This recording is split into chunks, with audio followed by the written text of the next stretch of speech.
Good afternoon and welcome everyone to the Lakeland Rotary Club. My name is Joel Ivy and I'm so glad you could all join us. We have a really special program today. It's an outcropping of what happened in our district conference, so I think you're all going to really enjoy this. At this time, I'd like to invite Blair Allen to unmute herself and give us the invocation pledge of allegiance and recite the four-way test. Blair is an attorney with the Public Defender's Office, a 4-year Rotarian. Blair, would you lead us in the invocation, please? Yes, thank you. So bow your heads with me. Lord, thank you for the opportunity to serve our community alongside our Rotary brothers, sisters, and friends.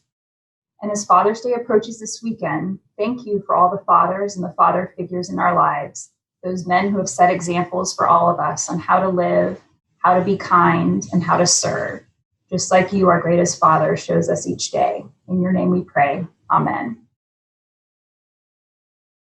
I pledge allegiance to the flag of the United States of America and to the republic for which it stands, one nation, under God, indivisible, with liberty and justice for all. Of the things we think, say, or do, is it the truth? Is it fair to all concerned? Will it build goodwill and better friendships? Will it be beneficial to all concerned? Blair, thank you very much. Moving on to our introduction of guests and visiting Rotarians. Trey, can you lead that charge? I can. Welcome, everyone. And I see that we have Doug McCall on the line, as well as Greg Agoyan and Andrew Troller. Do we have any other guests or visiting Rotarians today?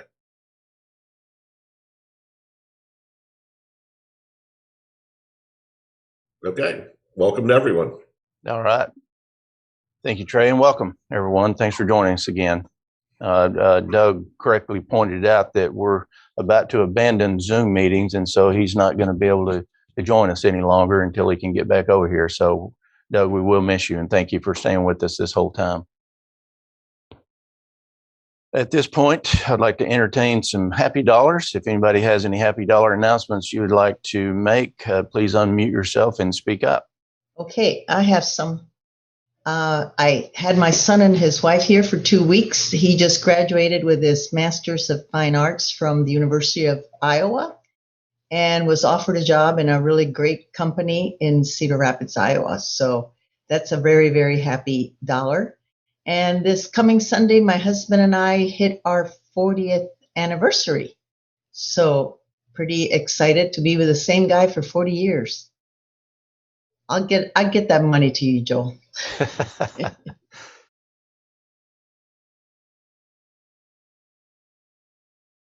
Anybody else? Happy dollars. Unmute yourself and speak up, please.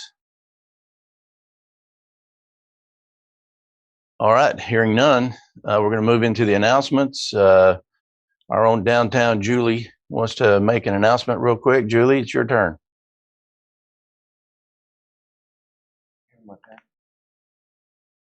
Hello, everyone.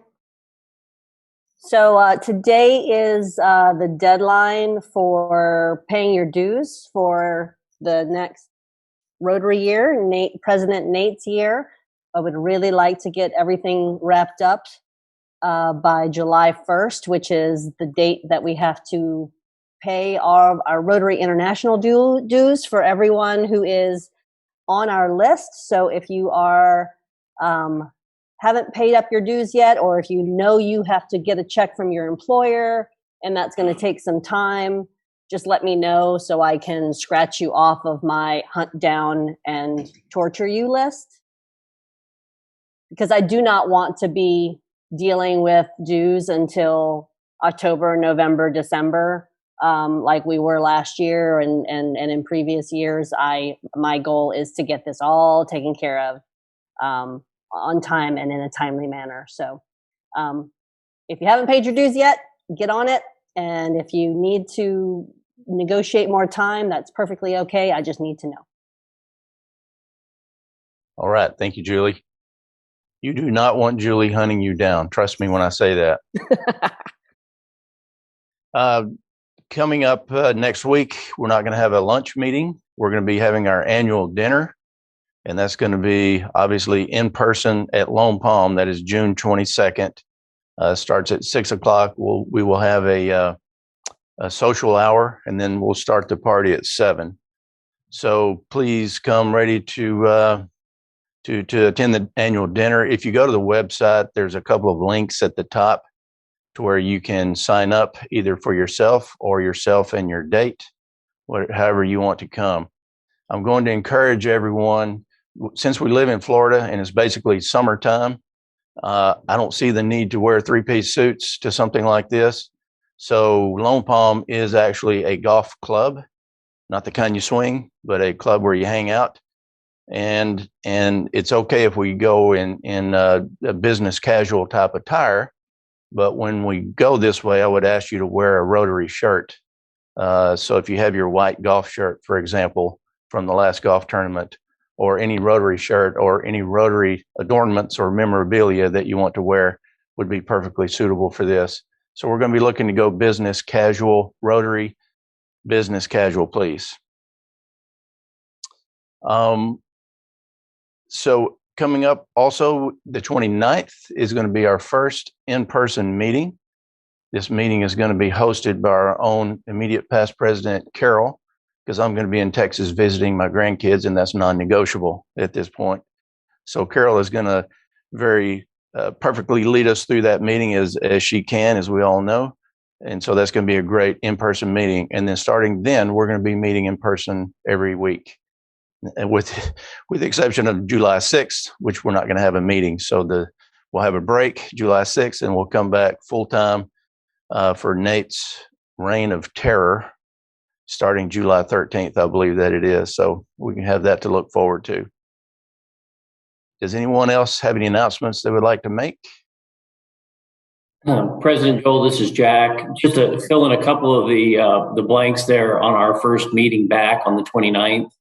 We do need probably 5 volunteers to help us serve lunch. So if you have been vaccinated and are willing to help, the church needs help because they've lost most of their staff over the course of the pandemic. Also, we need our setup crew back. So guys like Bob Eckenroth and Vince Jones and Steve Gross, we need help putting all the banners out and the flags up and all that good stuff. So if you could help us get back into the regular swing of things, that would be most appreciated. Thank you, Jack. We may have to define what regular and normal means going forward, but hopefully we'll get into the swing of it very quickly. All right, any other announcements? Okay, so we got a kind of a neat way to do the introduction of our program. This was originally introduced by our own Irma Cole at the district conference recently, and she did such a great job. We're just going to roll that video of her doing that introduction again. And so Irma is self-employed. She's a Paul Harris Fellow. She's also District 6890 Public Image Committee member.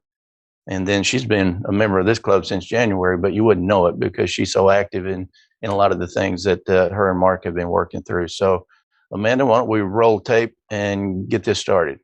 Okay, so as a way of introducing our first speaker this morning, I'm going to read to you a little bit from an interview that was done in the Rotary magazine in 2019. This is Vanessa Erwin got a phone call inviting her to her first Rotary meeting in 1992. She remembers thanking the caller, who was a work colleague, hanging up and saying out loud to no one, "What would a group of white men want with an African-American woman?" All I knew about Rotary was that it was a white man's organization, she says. But she was curious enough to find out more and eventually impressed enough to join. What I learned is that it wasn't about the color of my skin, says Erwin. It was about my passion to serve. Rotary has completely changed my outlook on life. Rotary is my lifestyle. I wear Rotary. I'm the brand. If you're looking for what Rotary is, I'm it. Don't we wish we could all say that? right? Her understanding and appreciation of Rotary's diversity have only grown since that fateful phone call. I never saw myself as the first African-American woman in the Jacksonville, North Carolina Rotary Club, she explains. I saw myself as a person invited in to make a difference. And Rotary has afforded me that opportunity. Vanessa has served as as chair of numerous clubs and district committees and is district governor in District 7730 in North Carolina. Her district, get this, includes 51 counties. Does that sink in? She led a vocational training team to India and a group study exchange team to South Caribbean. She's worked on youth exchange students and with exchange students and ambassadorial scholars, and has led seminars and training for presidents-elect. Vanessa is a 29-year member of the Rotary Club of Jacksonville, North Carolina, and the CEO and president of Carobell, Inc., which is a nonprofit dedicated to providing 24-hour-a-day care and services to children and adults that have been diagnosed with intellectual developmental disabilities. She has earned not only an MBA, but also an MRA. She is much sought after as a motivational speaker, and we are thrilled to have her speak to us all today. Please join me in giving PDG Vanessa Erwin a warm Florida welcome. What a delight to be with you today. And thank you, District Governor Mark, for the invitation to share the fruits of my passion to build bridges to those in need. So today, let's talk about Rotary, a bridge to hope. Most people have heard the term civil engineer, yet very few know exactly what these highly trained professionals do. Amongst other things, they're the heroes who design, build, and maintain bridges, roads, and utility infrastructures. If you possess a desire to make a difference, place a high value on people, and are willing to team up with others, then you are that engineer. Building bridges of hope with the expectations of confidence and the desired outcome will change the state of affairs for an individual, a community, or the world at large. Every person wants his or her life to matter, and the key to choosing that life is being intentional. Rabbi Harold Kushner says, our souls are not hungry for fame, comfort, wealth, or power. Our souls are hungry for meaning, for the sense that we have figured out how to live so that our lives matter, so that the world would be at least a little bit better for our having passed through it. You see, your life can be a great story. When you meet people for the first time, as soon as the introductions are out of the way, ask them to share their story, to tell you who they are, where they're from, and ask them, where have you been and where are you going? Because the storytelling of our lives can become the connection that bridges, even overpasses the gaps between us and them. I hope today to build such a bridge with you. In preparing to share the first of 3 stories with you, I'm reminded of my opportunity in 2017 to tour the National Museum of African American History and Culture. It was a hosting for the American Hospital Association for Gene Woods, President and CEO of Atrium Health, and Chairman of the AHA Board, which I was a member of. In an alcove on the lower level of the Smithsonian Museum lies the casket of 14-year-old Emmett Till, a Chicago teenager who was kidnapped and brutally murdered and his body thrown into the Tallahassee River. He was visiting his uncle in Money, Mississippi. There is a song by Bob Dylan called The Ballad of Emmett Till.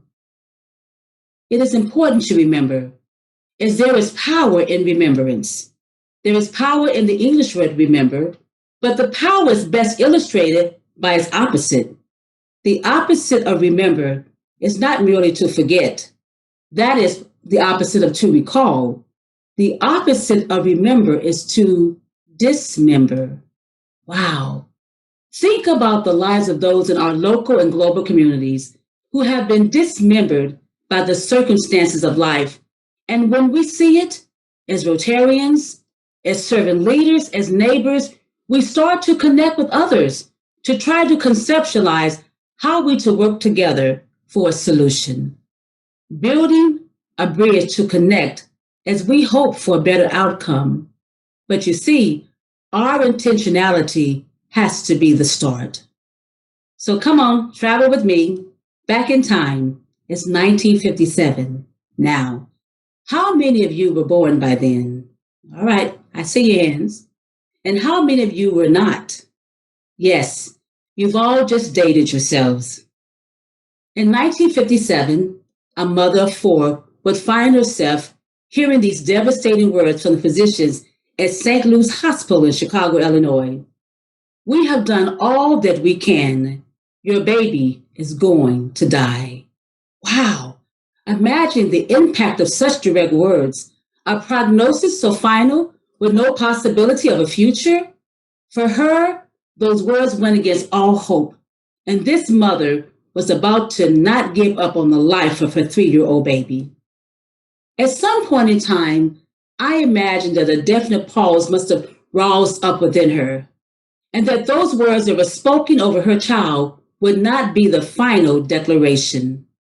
You see, Destiny had not been given the opportunity to grow in her child, to make his mark on life, to live and create the dash between birth and death. Words convey a powerful message. She was grateful for the past concerns of the doctors and the nurses, but this moment in time was beyond her scope to reason. It takes great courage to reject the obvious in hopes of the impossible, to even consider taking your baby out of the hospital rather than watch that motionless body grow cold. But it was the finality of those words that this mother refused to embrace. Going to die. There is something about the strength of the human will to test itself beyond limits. But that takes great courage. But courage is not having the strength to go on. It's going on when you don't have the strength, doing it afraid.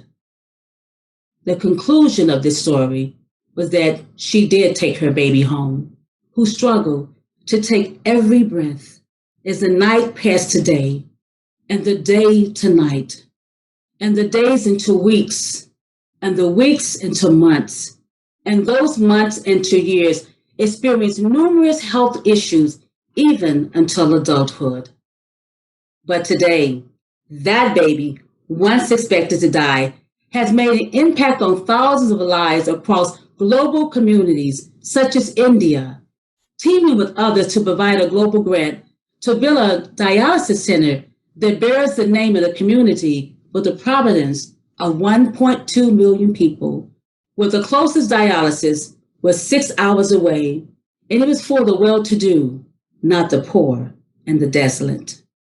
Or building solar water systems in Guyana, where children would die because of the lack of clean water. Now families have clean drinking water, and their children live to fulfill their destiny. In Ghana, where currently 3 elementary schools now constructed from Rotary Global Grants would have a brand new junior high to continue and further the education of remote villages, and children now can be educated, as education is a pathway to fighting poverty and illiteracy. And then China to impact and to stand up for disability rights for the humanitarian, well beyond race, creed, or color. An intentional life that built bridges for the hopeless, yet was prognosed to die at the age of 3. Who knew that these gifts and talents lie beyond a weak, unresponsive, premature infant born 33 days after the death of 14-year-old Emmett Till in Mississippi? This child was Emmett Till's cousin, who never met him, but was raised in an environment of accepting others and not allowing the DNA of hatred to influence the next generation. Give it another chance in life to live the dash intentionally. This baby, who lived beyond the prognosis, was past District Governor Vanessa Erwin. Yes, you see, one of the great ironies of life is that if you give your life, you gain it. If you help others, you benefit. And if you lose yourself, you find yourself.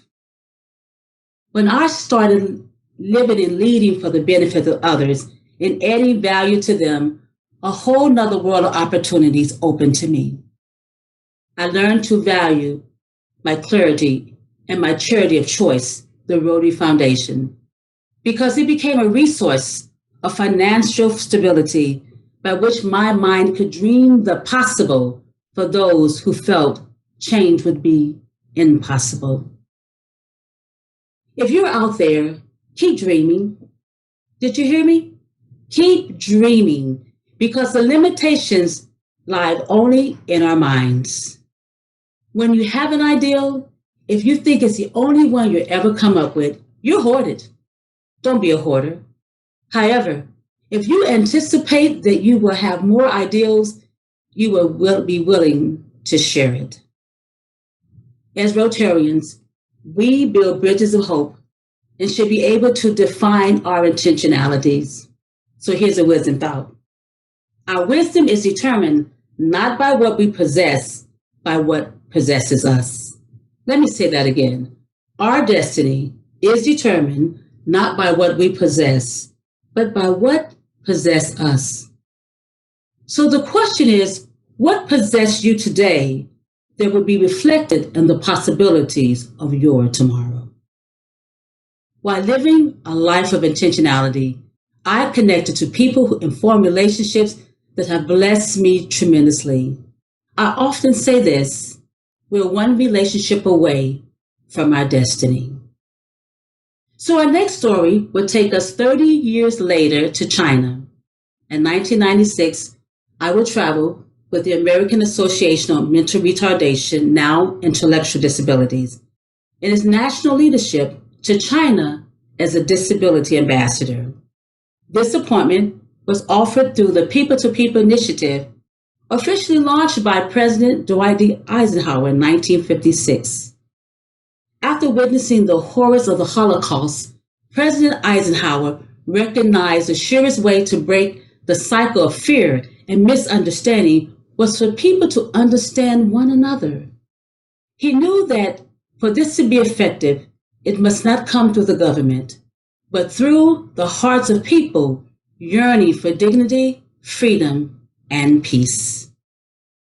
It was a guarded trip, an sensitive gathering to speak with China leadership on the dignities of human life, especially for children born with physical and mental disabilities. My scope was to travel with no preconceived ideals, but to listen and to strive to add value, not judgment, to a culture that was different from mine. Significance is always about others and serving them deliberately. When you can change your thinking from what am I going to receive to what am I going to give, your entire life will turn around. This intentional exchange began to alter the lenses by which I would engage opportunities presented to me. Sometimes, as bridge builders, we're just exchanging ideals, trying to find mutual grounds by which to adapt and to design. So in 1997, a year later, I would once again find myself traveling for the People to People initiatives, but this time to India for official meetings. It would be 2 weeks after the passing of Mother Teresa that I would arrive in Delhi. My accommodations were quite lovely, and I was full of myself, ready for a newfound quest. However, my perception was abruptly altered as the views from the top quickly faded to the impact of the culture at ground zero, where thousands of lives were being impacted daily, because this was reality. as I was experiencing a different environment of a culture of poverty from the lenses of a Westerner, and my biases were quite overt. The lack and the needs viewed with every step that I took literally overwhelmed me. As I traveled several days later through remote areas of India, the abject poverty was more than what I could bear. I've never seen it before. It was so extreme, lack that was so extreme. And I remember when I got to my next destination, I called my husband with tear-filled confessions, and I said to him, I can't do this. I won't be able to fulfill my obligations in this trip. This is too much. You see, I couldn't find where I could start to build a bridge of hope. It was the passing of Mother Teresa that I remember that I was a student learning how to serve others in my local Rotary Club, serving on every committee I was asked to serve on in my local Rotary Club, and doing things in my community that could help my community grow in my local Rotary Club. I did say local, right? You see, I wanted all that Rotary had to offer, but my knowledge of the global impact of Rotary International would not be discovered until the year 2005, 13 years later after my trip to India. My Rotary was celebrating, and it was my first Rotary convention. And as I wandered through the House of Friendship for the centennial celebration in Chicago, I would come upon a booth sponsored by the Jaipur Limb Factory from India. And I was puzzled. I was puzzled because I remember asking myself, what does Rotary have to do with the Jaipur Limb Factory?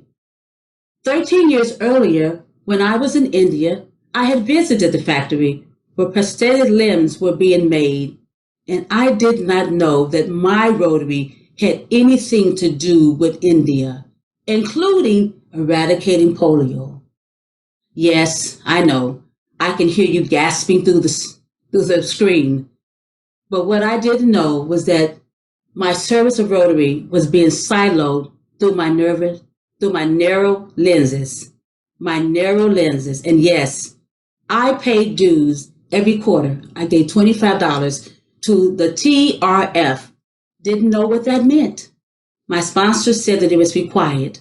So I gladly contributed, ignoring the fact that giving to the Rotary Foundation was really a gift that impacted communities around the world.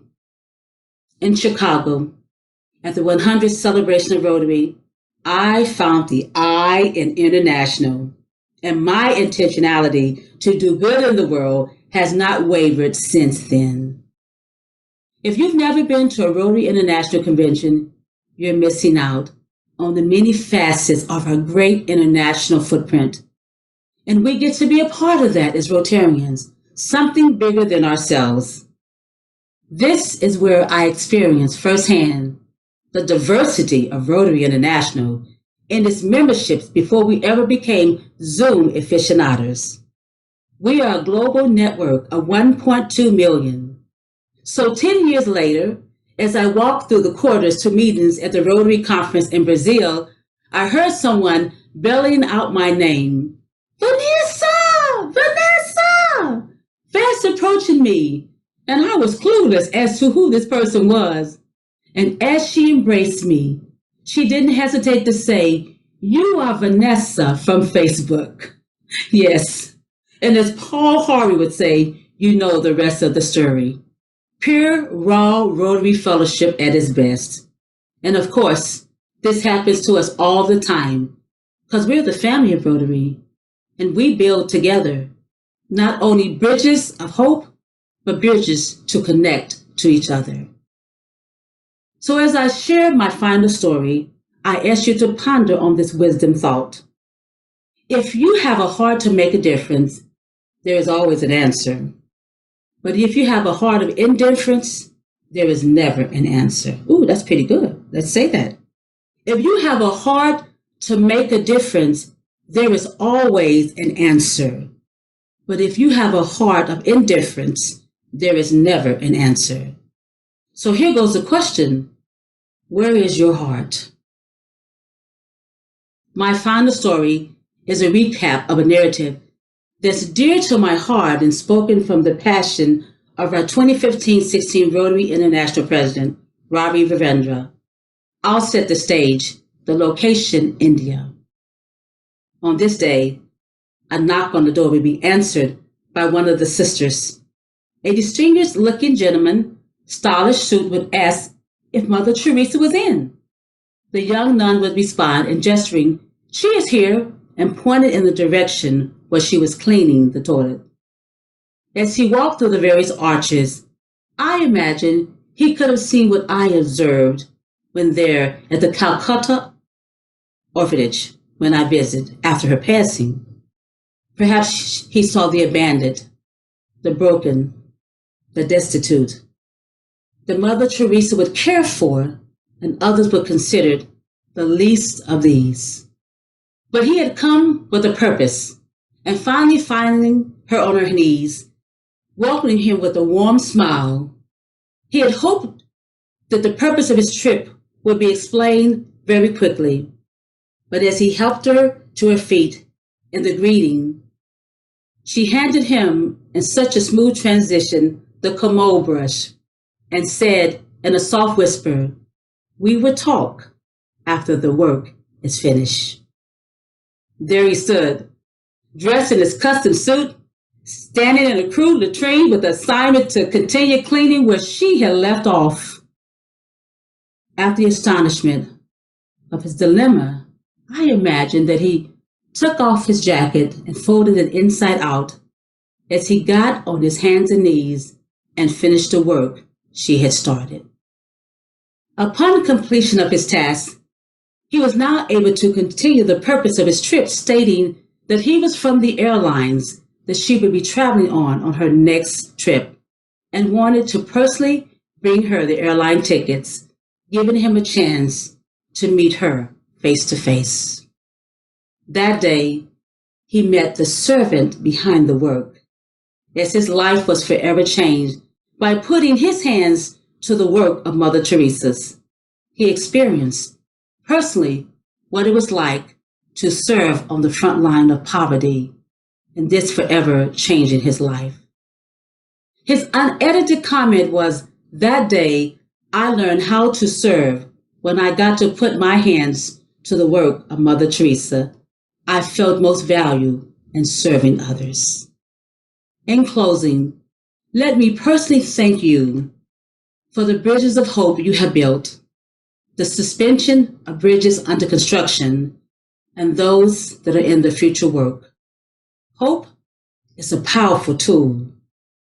The pessimist complains about the wind, the optimist expects it to change, and the leader, the Rotarian, adjusts the sail.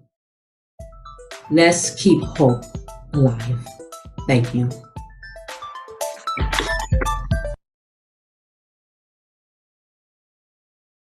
Wow, fantastic program. That's I'm glad I got to hear that for the second time. I got to hear things I didn't catch at the district conference the first time around. So she did a fantastic job. It's kind of hard to say that we're committed when you hear somebody like that speaking. She truly has that commitment through and through. So it was really helpful when she showed up because we could give her questions and she did a good job of answering them at the district conference. But unfortunately, we were not able to get her live. So I do regret that and I do apologize for that. In the comments, I think I saw somebody said we need to do an international project. We are signed up with Lake Wells. They're doing another water project. I believe it's in Nicaragua. And so there are opportunities that we can participate. Mark, was that right? Were you going to say something? Honduras. Thank you, sir. I appreciate that. Sorry. So that's a huge need that we have down there. We are part of the district grant money that we had available to us. In my year, I allocated that to that international project. So, all right, we can't really take questions, but I do appreciate everybody's attentiveness to this because this was a great video, great program. Trey, at this time, I want to thank the guests and visiting Rotarians. I remember Doug, Greg, and Andrew. Was there anyone else? I believe that's it. Okay, Doug, once again, thank you so much for joining us, our friend. We look forward to seeing you in person one of these days. So hopefully you can get over here to see us, and feel free to come when it's hot. It's okay. Hopefully in November. Very good. Thank you again. Our weekly quote: to know even one life has breathed easier because you have lived. This is to have succeeded. That's Ralph Waldo Emerson. Again, next week's meeting at lunch is off. Instead, we're going to be having our annual dinner starting at 6 p.m. at Lone Palm. Rotary Business Casual is the dress. Okay. Absent any protest to the contrary, we're going to call this meeting adjourned. Thank you all. This will hopefully be our last Zoom meeting. Thank you all very much.